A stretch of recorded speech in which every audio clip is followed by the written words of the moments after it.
to Acclaimed Musician. Thanks, Brady. Good to be here. We're chatting today about this Woodstock Relived gig, which is happening on Saturday, February the 19th at the Bayside Arts Factory. Back in the day, did you see the Woodstock film? Did you buy the soundtrack? Yep, I saw the film. I didn't buy the soundtrack only because a friend of mine had it anyway, and listened to what he brought over. And also with Hendrix's, he had the first Are You Experienced album, and so I relied on him to buy the records and stuff. So yeah, there was pretty amazing stuff. Woodstock, because he only played to the 25,000 people on the Sunday, because everybody left and it was getting pretty muddy and bloody there at the time. Yeah, it rained. A lot of people don't realise that. They talk about the 400,000 people that were there. When Hendrix was playing, they were all either left or going home. That's right. He was considered the headliner, wasn't he, Greg? The headline of Woodstock, and ended up playing to 25,000 people, but still a legendary gig, because it was a statement from him, the way he was dressed with the tassels and red, white and blue. Big statement at the time, so it still stands today. There's a big statement that he was dressed and ready for it. Yeah, it was an iconic performance in the history of rock and roll, really. Yeah, the extra different players. He had conga player and another dude singing and playing maracas and stuff, but he had a conga player as well, which I believe Mitchell wasn't too happy with at the time. He said, he was telling him to turn down a bit, you're too loud. It was from the conga player. So I read a book, and that's what Mitch was saying. You know, he had a few issues with him playing congas, and maybe he should have set him up further away from him. He was pretty close to him, I think. The footage. Yeah, there are a lot of guitar legends there. Besides Hendrix, there's Carlos Santana, Alvin Lee. Some great players. Yeah, well, Alvin Lee was pretty awesome, and I think he played the whole set with his eyes closed. But funny. But I remember Carlos. That was legendary too. They were all legend now. That those concerts and the way they played at that concert, and because that was Carlos up and coming. You know, as big as Jimmy. Yeah, it was like his name. It's today that concert is. I think he had something to help him along. Playing wise, to get his head in another place to be able to play. He felt like his guitar was like a snake weaving in and out, so I read. Of course, there wasn't a date. Sorry? He thought he was playing later on, so he... right, okay. Might have worn off by then, but... right, okay. Yeah, right. I just read something in a book saying that he felt like his guitar neck was like a snake weaving around, and I thought, well, geez, pretty hard to play a guitar that's moving around like that. So the Woodstock Relived gig next year that you're involved with, what will your role be on the day? Well, we're playing a Hendrix set. We're doing I'm doing just all the Hendrix songs. So I've got a ripping set of Hendrix play. I think there's a Santana. I think KB's covering some Santana. So I believe I've heard. So that'll be awesome. KB plays a lot of Hendrix like I do, and a lot of Santana. We both play a lot of the same songs at times, because KB's got his great original stuff too. But I'm not quite sure what he is actually doing a full Santana set. I don't know. I haven't been told much about the other bands or anything, but some big names on there. On the bill, but I would just do a Hendrix set. I'm looking forward to playing that. What was it about Hendrix that you loved when you first heard him? Well, as I said, a friend of mine bought the Hendrix album over with "Hey Joe" was a hit on it. How you experience? So it was just different. His style, his feel was different from other players. We had listened to blues players, so it was. You know, you've heard on the radio a lot of the older style blues players like John Lee Hooker, and you've got, B.B. King, and I thought, well, they were pretty awesome, but it was still Jimmy took it and took rock and blues and mixed it together somehow and fused it together and twisted it about. And I think he was just really happy to get into England. Really, I thought, wow. To me, it felt like he's really at home, and when he was brought over by Chaz Chandler to England, because he wanted to meet other players over there too as well that he liked. So yeah, he was really at home, and I think it gave him inspiration to take his blues, because it was still blues, it's still, you know, but it had a fusion of rock and you know, a bit of jazz thrown in there. It was a bit of a mixture, and that's what caught my ear, and the way he approached his blues playing and style. You mentioned Kevin Borrich, who is also playing. Yep. You've jammed with Kev a couple of times? Yep, we've a few jams at the Corner Hotel. Kev's played there, and we've supported him there at the Corner Hotel. We've got the jam. It's always great playing with Kev. It's in the Esplanade too. There's SB Hotel, jam with Kev there. It's great playing with him. Yeah, he's playing. Tony Naylor from the bootleg band and Avalanche is another guitarist who's performing on the day. What are your memories of Tony and his guitar? I saw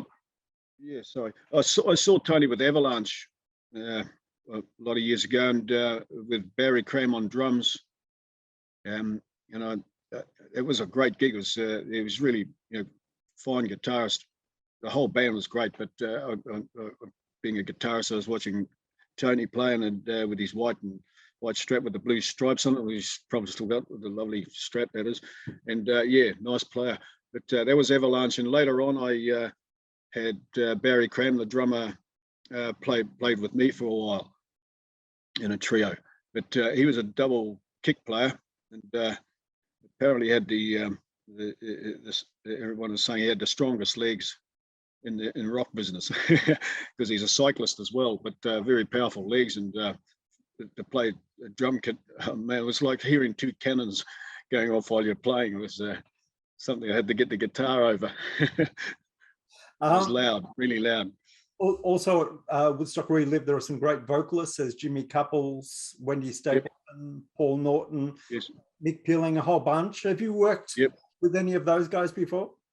I have. I've had the pleasure of jamming with Mick at the Corner also one time. Not too much with Mick, but there was one time I remember, and yeah, it was just a short jam. But oh no, one other time I think it was down at Davies in Frankston, and that was with Peter Cupples. Not Peter, sorry, Jimmy Cupples as well. With Wilde, his band Wilde.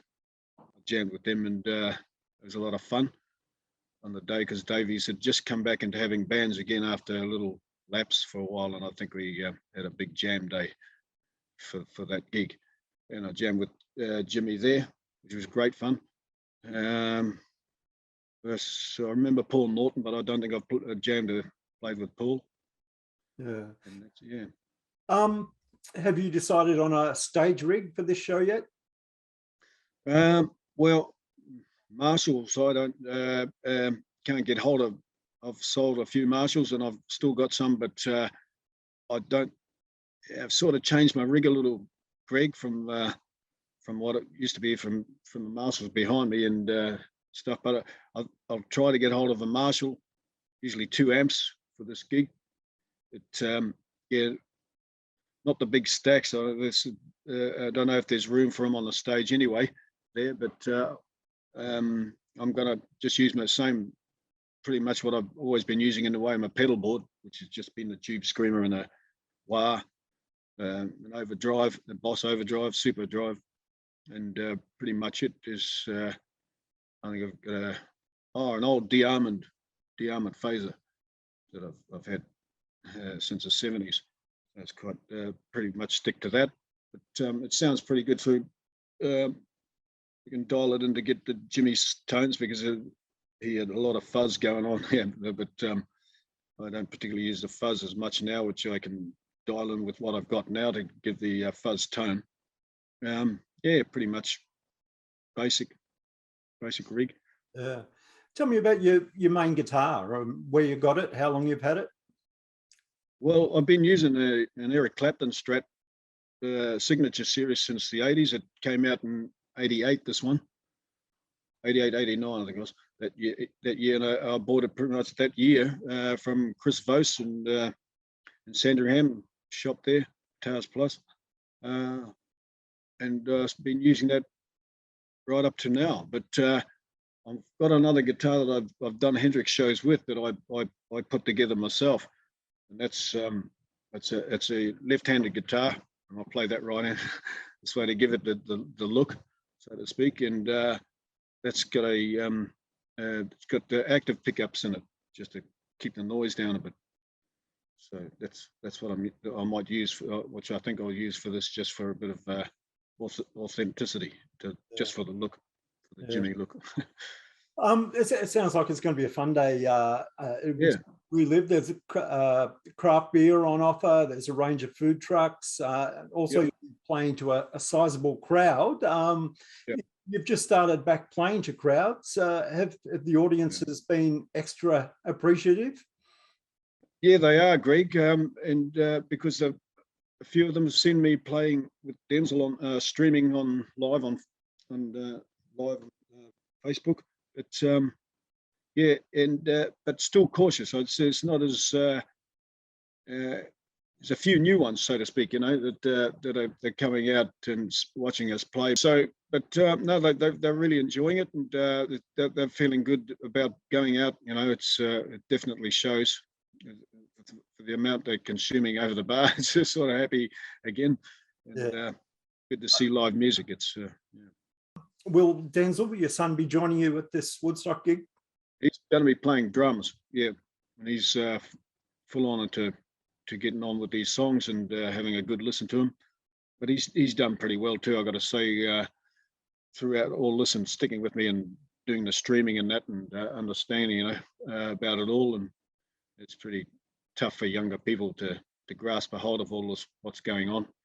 So I'm pretty proud of him going on. He's learned bass through it all now. Bass guitar, he's picked up that, and guitar, which he was first started playing, and then so now he's guitarist, drummer, and bass player.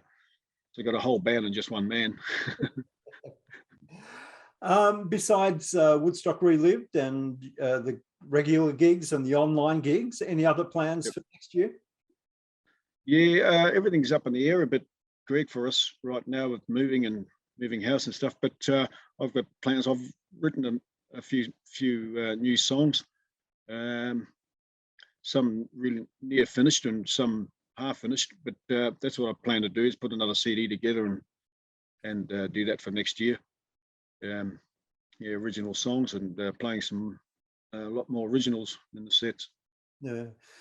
All right, Phil. Well, Woodstock Relived is Saturday, 19th February at the Bayside Arts Factory. We look forward to seeing you playing there. Yeah, I'm looking forward to it too. And so is Denzel. It's going to be a lot of fun. Be good to see some old faces too. Yeah. Great. All right, thanks for joining us. Great. Thanks, Greg. Take care. We'll catch up soon.